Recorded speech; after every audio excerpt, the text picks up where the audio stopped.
തുടക്കം മുതൽ ഈ ശിരൂർ ദൗത്യത്തിൽ ഒപ്പം നിന്ന ഒരാളാണ്. ഈ കുടുംബം തന്നെ പറഞ്ഞു തുടക്കത്തിൽ നമ്മളെ ചേർത്ത് നിർത്തിയ ഒരാളാണ് എം കെ രാഘവൻ എന്ന്. അദ്ദേഹത്തോട് ഞാൻ ചോദിക്കാം, സാർ തുടക്കം മുതൽ ഈ കുടുംബം നേരത്തെ പറയുന്നുണ്ടായിരുന്നു സാർ ആയിരുന്നു ആദ്യമായി സാറിനെയാണ് അവർ ബന്ധപ്പെട്ടത്. 16-ാം തീയതി സംഭവം നടക്കുന്നത് 18-ാം തീയതി 6:30 മണിക്ക് എന്റെ വീട്ടിൽ ഞാൻ ഇല്ലായിരുന്നു. ഫോണിൽ സംസാരിച്ചു. ഉടനെ തന്നെ ഞാൻ കർണാടക മുഖ്യമന്ത്രിയെ വിളിച്ചു, ഡെപ്യൂട്ടി മുഖ്യമന്ത്രിയെ വിളിച്ചു, അവിടെ കലക്ടറെ വിളിച്ചു, SP വിളിച്ചു. മാധ്യമങ്ങളോട് ഞാനാണ് ആദ്യം അറിയിക്കുന്നത് വിവരം. അടിയന്തരമായി ശിരൂർ ഇങ്ങനെ വിഷയമുണ്ടായിട്ടുണ്ട്. അങ്ങനെയാണ് എല്ലാ മാധ്യമങ്ങളിലും ശിരൂർ എത്തുന്നതിന്റെ ഒരു കാരണം അതാണ്. പക്ഷെ നമ്മൾ ജീവനോടെ കിട്ടുമെന്നായിരുന്നു പ്രതീക്ഷ. അതിന്റെ എല്ലാ ശ്രമങ്ങളും നടത്തിയിരുന്നു.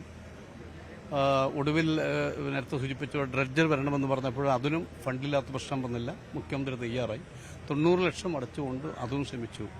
കാരണം 72 ദിവസം ഇന്ത്യയിൽ ഇതുപോലെ തുടർച്ചയായ റെസ്ക്യൂ ഓപ്പറേഷൻ നടന്ന സംഭവം വേറെ ഒരിക്കലും ഉണ്ടായിട്ടില്ല. അർജുന് വേണ്ടി മാത്രമാണ്. അപ്പോൾ ചെയ്യാൻ കഴിയാവുന്ന മനുഷ്യസാധ്യമായ എല്ലാ കാര്യവും ചെയ്തിട്ടുണ്ട്. പക്ഷേ നിർഭാഗ്യവശാൽ നമുക്ക് ജീവനോടെ കിട്ടിയില്ല എന്നുള്ളത് വളരെ ദുഃഖകരമാണ്. പക്ഷേ ഈ കുടുംബത്തോടൊപ്പം ഞങ്ങളെല്ലാം ഒരുമിച്ചുണ്ടായിട്ടുണ്ട് എല്ലാ കാര്യങ്ങളും. തുടക്കത്തിൽ ഈ കർണാടകയുടെ ഭാഗത്തുനിന്ന് ചെറിയ ഒന്നുമില്ല. അന്ന് അറിഞ്ഞതിന്റെ പിറ്റേ ദിവസം തന്നെയാണ് SDRF എത്തി, NDRF എത്തി. പിന്നെ വീട്ടുകാർ ആവശ്യപ്പെട്ട് നേവി വരണമെന്നും.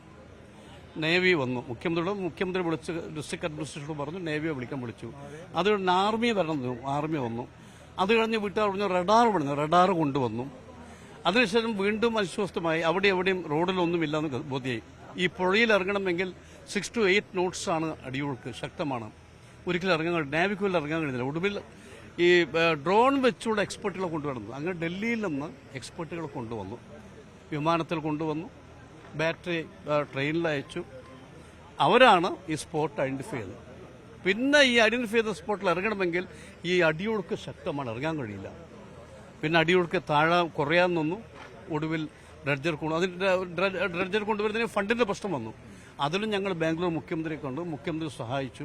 25 ലക്ഷം MLA ഫണ്ടിൽ നിന്ന് കൊടുത്തു, 65 ലക്ഷം ഗവൺമെന്റ് കൊടുത്തു, 90 ലക്ഷം അടച്ചു. ഡ്രഡ്ജർ വന്നു. അങ്ങനെയാണ് ഈ ഒഴുക്ക് കുറഞ്ഞ സമയത്ത്, അടിയൊഴുക്ക് കുറഞ്ഞ സമയത്ത് നമുക്കിത് കണ്ടെത്താൻ കഴിഞ്ഞത്. പക്ഷെ നമുക്ക് ഒറ്റ പ്രശ്നം ജീവനോടെ കിട്ടിയില്ല, നല്ല ദുഃഖകരമാണ്. ഈ നാട് ഇതുവരെ കാണാത്തൊരു രക്ഷാപ്രവർത്തനം. ഇതുവരെ ഈ നാട് കാണാത്തൊരു രക്ഷ. 72 ദിവസം എന്ന് പറഞ്ഞാൽ ഇന്ത്യയിൽ ആദ്യമായിട്ടാണ് ഒരാളെ തെരയാൻ 72 ദിവസം എടുത്തു എന്ന് പറഞ്ഞാൽ അതും നിരന്തരമായി. അവിടെ ഒരു വലിയ സംഭവമാണത്. പക്ഷേ കേരളത്തിലെ മലയാളിയുടെ ഐക്യം എന്ന് പറയുന്നത് വലിയ സംഭവമാണ്.